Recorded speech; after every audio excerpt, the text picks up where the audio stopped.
तो hello engineer, स्वागत है आपका फिर से एक बार। मैं हूं इंजीनियर टिकेश कुमार और आज आपके लिए एक इंटरेस्टिंग टॉपिक लेके आया हूं। तो पहले ही लाइक सब्सक्राइब जरूर कर देना है और उसके बाद टॉपिक में चलते हैं हम लोग। तो आज का हमारा जो टॉपिक रहेगा वो रहेगा हमारा general guideline for selection of foundation. यहाँ पे मैं जनरल गाइडलाइन के बारे में बात करूंगा या आपको एक मोटा मोटी आइडिया दूंगा कि फाउंडेशन कैसे, सॉइल की कंडीशन में आपको कैसे टाइप का फाउंडेशन वो जो है देना रहेगा। तो सबसे पहले हम जानते हैं एक्चुअल में जो प्रोसीजर क्या होता है, किसी साइट पे हम जो है फाउंडेशन को सिलेक्ट कैसे करते हैं। उसके ये कुछ 4-5 क्राइटेरिया है जिसको हमको देखना पड़ता है। तो सबसे पहला चीज होता है वो होता है सॉइल का इन्वेस्टिगेशन। जब भी हम किसी साइट पे कोई भी इंफ्रास्ट्रक्चर डेवलप करते हैं उससे पहले सॉइल का इन्वेस्टिगेशन होता है, सॉइल की चेकिंग होती है, पूरा लैब में टेस्ट किया जाता है, फील्ड में टेस्ट किया जाता है, फिर पता किया जाता है कि वहां की सॉइल कंडीशन कैसी है, उसकी बेयरिंग कैपेसिटी कैसी है और उसके अकॉर्डिंग वहां पे स्ट्रक्चर को बनाया जाता है। दूसरा चीज होता है आपका लोड असेसमेंट। लोड असेसमेंट कैसा कि आपका बिल्डिंग का हाइट कितना है, साइज कितना है, उसमें लोडिंग कितनी आने वाली है, उसके अकॉर्डिंग उसकी सेप बेयरिंग कैपेसिटी क्या है और उस पर हमको कौन से एरिया ऑफ फुटिंग देना पड़ेगा या किस टाइप का फाउंडेशन हमको देना पड़ेगा, ये चीजें डिसाइड की जाती है। इसके अलावा 2 चीज और है। एक है आपका साइट कंडीशन। साइट कंडीशन में आपका कैसा साइट कंडीशन है, वहां पे किस टाइप का सॉइल है, आपका मीडियम है, मॉडरेट है और वेरी सीवियर एक्सट्रीम कैसा कंडीशन है वो, और आपको टॉलरेंस, सेटलमेंट का टॉलरेंस क्या है उसको आपको ध्यान देना पड़ेगा, क्योंकि आपको आईएस कोड में अलग से ये दिया मेंशन रहता है कि आपका जो है आइसोलेटेड फुटिंग का सेटलमेंट क्राइटेरिया अलग होता है, आपका राफ्ट फाउंडेशन का अलग होता है, पाइल का अलग होता है। तो उसके अकॉर्डिंग जो है पूरा फाउंडेशन को डिजाइन किया जाता है। बट यहां पे मैं कुछ ऐसे फेमस बिल्डिंग्स के बारे में बात करने वाला हूं जो कि ऑल ओवर वर्ल्ड फेमस है और वहां पे कैसी फुटिंग दी गई है और वहां पे कैसा सॉइल है। तो चलते हैं देखते हैं सबसे पहला कौन सा है। तो सबसे पहला जो बिल्डिंग आप देख पा रहे हैं ये है लोटस टेंपल। और लोटस टेंपल का जो स्ट्रक्चर है एक सेल लाइक स्ट्रक्चर है, कमल के फूल जैसा इसका स्ट्रक्चर है, दिखता ऐसे है ये। यहां पे सॉइल की कंडीशन की मैं बात करूं तो सॉइल का कंडीशन हमारा कैसा है, सॉइल का कंडीशन मीडियम टू डेंस है। याद रखिए मीडियम टू डेंस है, लेकिन स्ट्रक्चरल लोड जो है वो लेस है। स्ट्रक्चरल लोड लेस है और सॉइल की कंडीशन मीडियम टू डेंस है। तो यहां पे हमने जो फाउंडेशन यूज किया है वो है सैलो फाउंडेशन और सैलो फाउंडेशन में भी राफ्ट फाउंडेशन यहां पे यूज किया गया है। दूसरा स्ट्रक्चर जो आप देख पा रहे हैं ये है आपका पेट्रोनॉस टावर। पेट्रोनॉस टावर कोलालमपुर मलेशिया में है और ये मलेशिया आपको पता है कि एक टापू है और वहां का सॉइल का कंडीशन जो है मीडियम टू लूज है और स्ट्रक्चर आप देख पा रहे हैं काफी हैवी स्ट्रक्चर है, लोड काफी ज्यादा आ रहा है। तो यहां पे जो फाउंडेशन कैसे यूज करेंगे, आइदर हम लोग राफ्ट फाउंडेशन यूज करेंगे या फिर डीप फाउंडेशन यूज करेंगे। डीप फाउंडेशन में यहाँ पे पाइल फाउंडेशन यूज किया गया है, यहाँ पे पाइल फाउंडेशन यूज किया गया है और उसके ऊपर पाइल कैप बना के उसके ऊपर ये जो पूरा स्ट्रक्चर है उसको खड़ा किया गया है। अब इसके बाद जो देख रहे हैं आप ये है बुर्ज खलीफा जो वर्ल्ड का सबसे टॉलेस्ट बिल्डिंग है। यहां पे कौन सा फाउंडेशन यूज किया गया, आपने कभी सोचा था क्या? नहीं सोचा था, मैं बता रहा हूं आपको। यहां पे पाइल फाउंडेशन यूज किया गया है। अब पाइल फाउंडेशन के ऊपर राफ्ट, मतलब पाइल और राफ्ट का दोनों का कॉम्बिनेशन जो है इस बुर्ज खलीफा में यूज किया गया है। अब सॉइल का कंडीशन कैसा है, सॉइल का कंडीशन हमारा क्या है, सॉइल जो है आपका मीडियम टू लूज है। यहां पे सैंड पाया जाता है और सैंड को स्टेबलाइज करना बहुत जरूरी है, नहीं तो सैंड जैसे मुट्ठी से गिरती है अगर वैसे गिरी तो बिल्डिंग धंस जाएगी। तो यहां पे लोड जो देख रहे हैं आप काफी हैवी लोड है यहां पे और सॉइल जो है वो जो है मीडियम टू लूज है। तो यहां पे जो आपका पाइल भी यूज किया गया है कॉम्पैक्शन के लिए और राफ्ट भी यूज किया गया है। तो दोनों का कॉम्बिनेशन यहाँ पे यूज किया गया है बुर्ज खलीफा में। अब देखते हैं सबसे इंटरेस्टिंग और सबसे इंपॉर्टेंट चीज ये है ताजमहल। और ताजमहल में कौन सा फाउंडेशन यूज किया गया है, ताजमहल में यूज किया गया है वेल फाउंडेशन। वेल फाउंडेशन मतलब कुआं लाइक स्ट्रक्चर जो है यूज किया गया है।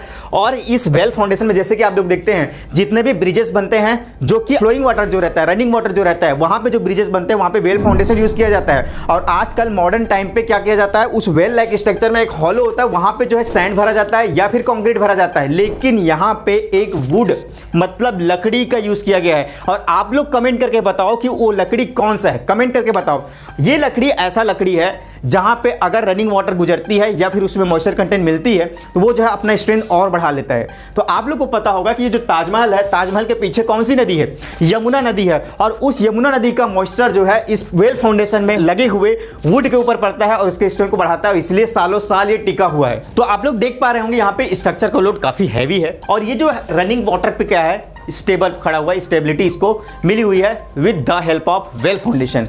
तो यहाँ पे एक जो एग्जांपल है आपको ब्रिजेस में देखने को मिलेगा, जो रनिंग वाटर ब्रिजेस होता है वहां पे वेल फाउंडेशन यूज किया जाता है। चलिए अब देखिए हिमालय के गोद में बसा हुआ ये लेह पैलेस है, लेह लद्दाख में बसा हुआ है और यहाँ पे देख पा रहे हैं जो कैसे स्ट्रक्चर यहाँ पे बना हुआ है, काफी बड़ा पैलेस है ये और जो कि हिमालय के गोद में बसा हुआ है। अब यहाँ पे प्रॉब्लम आती है एक स्वेलिंग का कैसे आता है, फ्रीजिंग स्वेलिंग का आता है। जब से वहां पे ठंडी बहुत ज्यादा पड़ता है तो फ्रीज स्वेल होता है सॉइल पे। अगर सॉइल पे फ्री सॉइल होता है 35% से ज़्यादा, तो वहाँ पे हमको क्या करना पड़ता है, राफ्ट फाउंडेशन यूज़ करना पड़ता है या फिर वहाँ पे डीप फाउंडेशन यूज़ करना पड़ता है।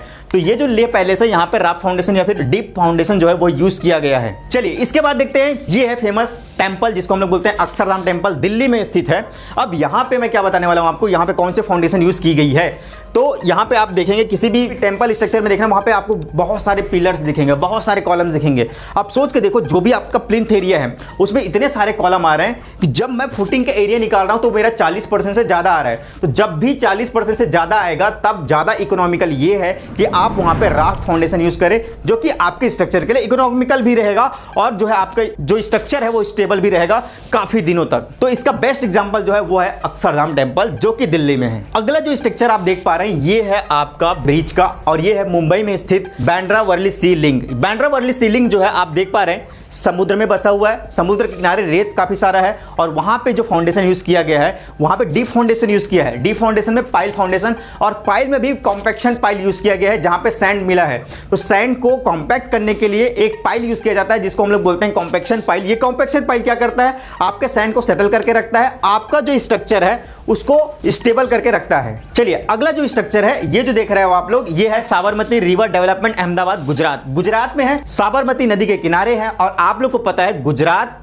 Is a famous for cotton, और कॉटन मिलता है ब्लैक कॉटन सॉइल में, और यहाँ पे नदी के किनारे जो है वैसे टाइप का सॉइल पाया जाता है। और ऐसे सॉइल पे स्ट्रक्चर को टिका के रखने के लिए आपको यूज करना पड़ता है राफ्ट फाउंडेशन या फिर डीप फाउंडेशन। तो राफ्ट फाउंडेशन क्या करता है, यहाँ पे आपका जो भी स्ट्रक्चर है उसको एक साथ ऊपर और एक साथ नीचे कर सकता है। कैसे, जब ब्लैक कॉटन सॉइल में मॉइस्चर पड़ेगी तो वो जो है स्वेल होगा, और स्वेल होने पे क्या होगा, स्ट्रक्चर एक साथ उठेगा। अगर आपने राफ्ट फाउंडेशन यूज किया है तो अगर आपका स्ट्रक्चर डिफरेंशियल सेटलमेंट होता है तो सोच सकते हो वो कैसे क्रैक होगा।